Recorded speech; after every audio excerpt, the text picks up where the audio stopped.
Bonjour à tous, aujourd'hui j'ai le plaisir d'accueillir Linda Bortoleto. Bonjour. Bonjour. Merci d'être avec nous, exploratrice et écrivain, amoureuse de la nature et de l'extrême. Vous sillonnez le monde en solitaire depuis plus de 10 ans à la découverte de contrées sauvages et spirituelles. Après Israël et le Chili, que vous racontez dans 2 livres, Le chemin des anges, qui retrace votre quête spirituelle en Terre Sainte, et puis Le souffle des Andes, qui revient sur votre long périple de résilience et de retour à la vie après avoir failli la perdre en Turquie, où vous avez été victime d'une agression sexuelle. Linda Bortoleto, vous êtes partie en Indonésie. C'est le dernier volet de votre trilogie initiatique à découvrir dans Le miroir de Bali, paru aux éditions Payot. Alors, une destination qui fait rêver, Bali, aujourd'hui. Un mythe. En ce début d'été, un mythe. Un mythe, mais pour replacer le contexte, qui fait partie de l'Indonésie, un pays extraordinaire dont vient ma mère et donc qui fait partie de moi, qui coule dans mes veines. C'est un voyage intime sur les traces, vous le disiez, de votre maman, de votre famille maternelle. Un voyage aux sources de la source. Écrivez-vous, et c'est pas rien.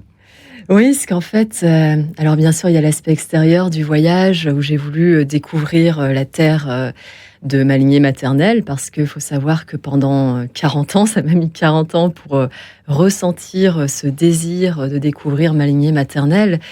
Et comme vous venez de le citer, aux sources de la source, parce que le retour aussi au ventre, ma mère, les histoires qui m'ont été transmises, et parce que, pourquoi, comme je viens de le dire, ça a mis 40 ans avant que je ressente ce désir d'aller en Indonésie.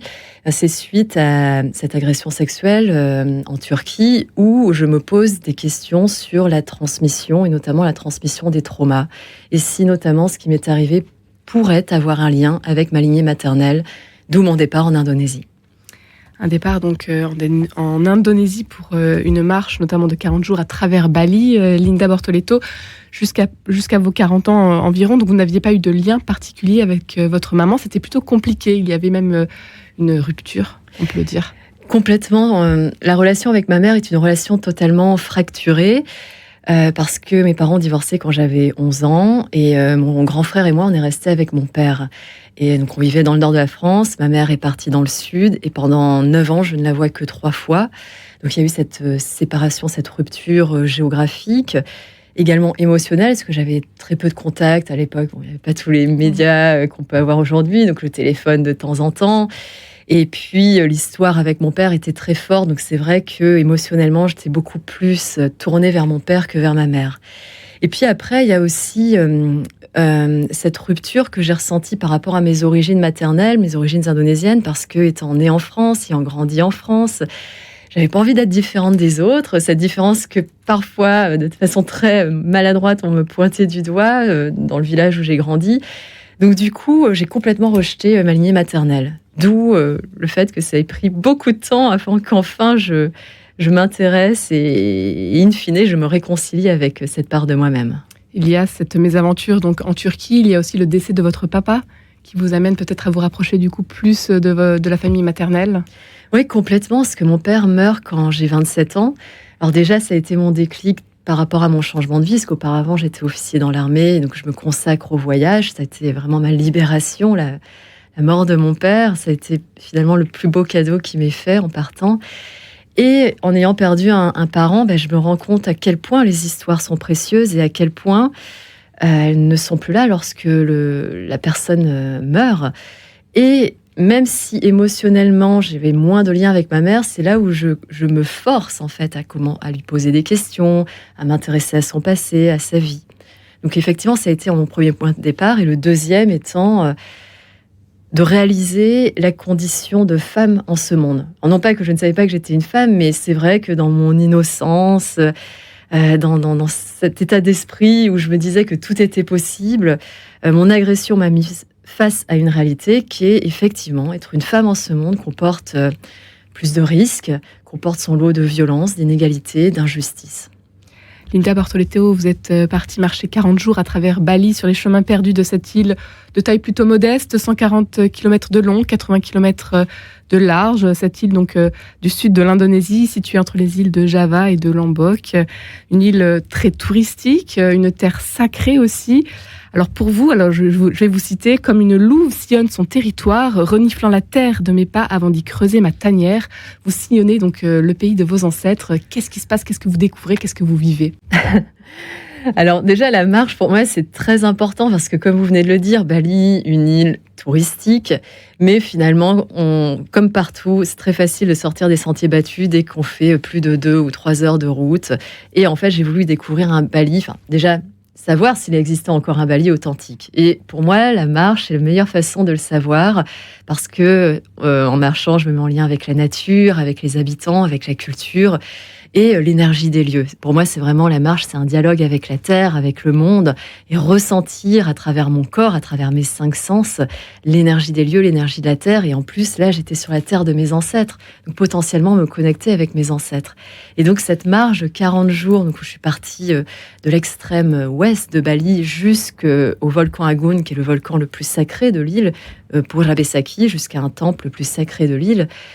Cette marche, elle a été extraordinaire parce que, d'une part, effectivement, je me rends compte qu'il reste un Bali authentique où je découvre les traditions, la culture, la spiritualité balinaise, hindou-balinaise. Hindou, contrairement à l'Indonésie qui est plutôt majoritairement musulmane. Oui, c'est l'exception. Bali est resté à travers les siècles majoritairement hindou. C'est vraiment fou de se dire que cette toute petite île, comme vous l'avez dit, a pu conserver ses traditions. Et le deuxième point qui est surprenant à Bali, c'est que malgré la modernité, malgré l'arrivée du tourisme, et un tourisme de masse, si on reste dans le sud de Bali, ils ont gardé leurs traditions, leurs croyances aux ancêtres, leurs croyances aussi, il y a des traditions animistes, et puis les croyances qui leur viennent d'Inde, avec cet hindouisme qui est très particulier à Bali.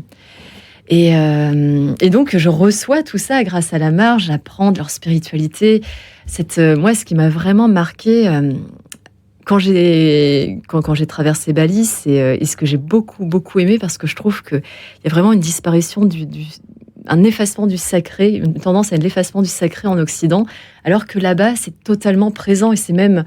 Ils ne peuvent pas concevoir le monde sans l'existence de l'invisible.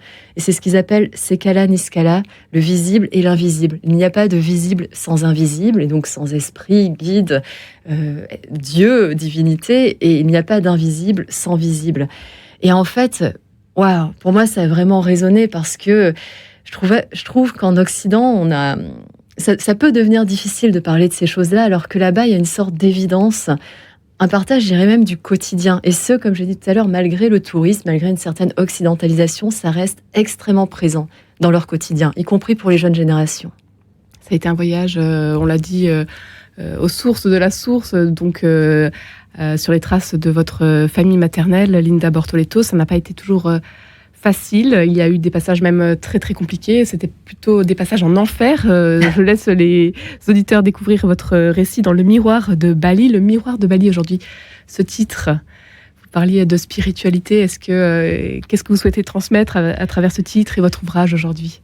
Le miroir, j'ai pris cette image parce que déjà il y a ce lien mère-fille, en quoi l'histoire de ma mère va refléter la mienne, en quoi le fait que j'aille dans cette guérison de mes propres blessures peut se répercuter sur mon ascendance et sur les personnes autour de moi. Et il y avait aussi, comme je viens de le dire, le lien entre visible et invisible, le lien aussi qui est extrêmement méconnu entre l'île de Java, dont est originaire ma mère, et l'île de Bali. Parce qu'il y a un lien extrêmement fort, spirituel, et donc aussi le lien de moi avec mes ancêtres. Et ça a été très fort, parce qu'en plus, à Bali, ils parlent vraiment du culte des ancêtres, de rendre honneur à nos ancêtres, parce que sans eux, nous ne serions pas là. Et on a tendance à l'oublier, de rendre hommage à nos ancêtres, à nos parents, nos grands-parents, etc. Ils nous ont donné la vie, et ne serait-ce que ça, c'est énorme de rendre hommage à ça. Un voyage donc sur les traces de vos ancêtres que vous aviez jusque-là plutôt mis de côté, repoussé. Aujourd'hui, vous invitez peut-être de manière plus générale aussi ceux qui nous écoutent à le faire, à franchir ce pas finalement. Il faut oser, ça fait du bien. Alors, ça fait du bien. Il y a toujours des remous quand on va creuser dans le passé. C'est difficile. C'est difficile. Et ça vaut la peine. Ça vaut la peine parce qu'à un moment, il y a ce travail de réconciliation. Et moi, c'est ce que je ressens aujourd'hui en ayant fait ce travail. Mais à un moment, la vie nous appelle à le faire. Il y a aucune obligation. Aujourd'hui, je ressens beaucoup plus de fluidité au plan de mon énergie et d'apaisement. Et un niveau de compréhension. Enfin, moi, ça a été vraiment recréer un pont entre la France, où je suis née, et l'Indonésie, le pays de ma mère. Et donc, en ayant pu reconstruire ce pont entre la France et l'Indonésie, entre moi et mes ancêtres, ça me donne une force d'avancer aujourd'hui, une confiance en l'avenir que je n'avais pas auparavant. Donc oui, j'invite à faire ce travail quand on est appelé à le faire. Une belle découverte au niveau de la spiritualité aussi, vous le disiez.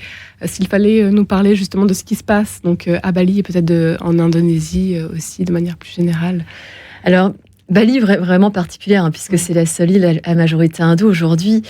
Ce qui se passe, ce que j'aime, c'est la spiritualité qui est présente aussi dans les détails et vraiment, j'insiste, dans le quotidien. C'est pas une fois par semaine ou une fois par mois, c'est tous les jours, voire 2 fois par jour, avec ce petit geste qui est tout simple, où ils offrent, c'est leur, entre guillemets, leur offrande minimale. On appelle ça le Chanang Sari. C'est un petit panier d'offrandes en feuilles de palmier, rempli de fleurs de différentes couleurs, de 5 couleurs, parce que tout est symbole à Bali.